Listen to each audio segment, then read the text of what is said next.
Eroor government LPSലെ വാർഷിക പരിപാടികൾ സംഘടിപ്പിച്ചു. ജില്ലാ പഞ്ചായത്ത് പ്രസിഡന്റ് എസ് ജയമോഹൻ ഉദ്ഘാടനം നിർവഹിച്ചു. ഈ ഗവൺമെന്റ് സ്കൂളിൽ പ്രാഥമിക വിദ്യാഭ്യാസത്തിന് വേണ്ടി എത്തുന്നു എന്നുള്ളത് ഈ കാലഘട്ടത്തിലെ ഏറ്റവും പ്രധാനപ്പെട്ട ഒരു പ്രത്യേകത.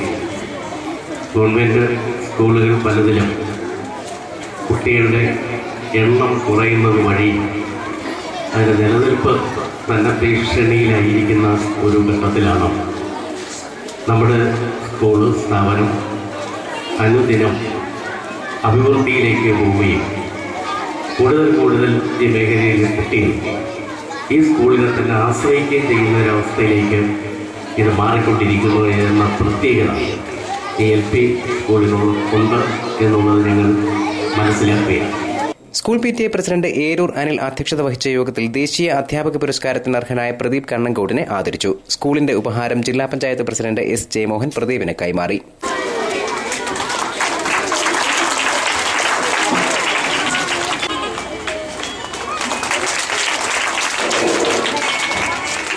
കവി കുരീപ്പുഴ ശ്രീകുമാർ മുഖ്യപ്രഭാഷണം നടത്തി.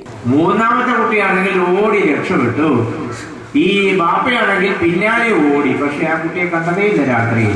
അതിന് പകരം കണ്ടത് അവരുടെ വീട്ടിലെ ആടിനെ കെട്ടുന്ന ആലയിൽ 4 ആടാണ് ആകെ ഉണ്ടായിരുന്നത്. അന്ന് രാത്രിയിൽ 5 ആടുകളെ കണ്ടു. ഹെഡ്മാസ്റ്റർ എ മാഹിൻ സ്വാഗതം പറഞ്ഞ യോഗത്തിൽ ഏരൂർ ഗ്രാമപഞ്ചായത്ത് president PR Balachandran, vice president Gita Harikumar, standing committee ചെയർമാൻമാരായ S Santhosh, K Animon, Sajitha Jayakumar, block panchayat അംഗം R മഞ്ജു, ഗ്രാമപഞ്ചായത്ത് അംഗങ്ങളായ ഏരൂർ സുഭാഷ്, G അജിത് തുടങ്ങിയവർ സംസാരിച്ചു. തുടർന്ന് വിദ്യാർത്ഥികൾ വിവിധ കലാപരിപാടികൾ അവതരിപ്പിച്ചു. News bureau, Anchal.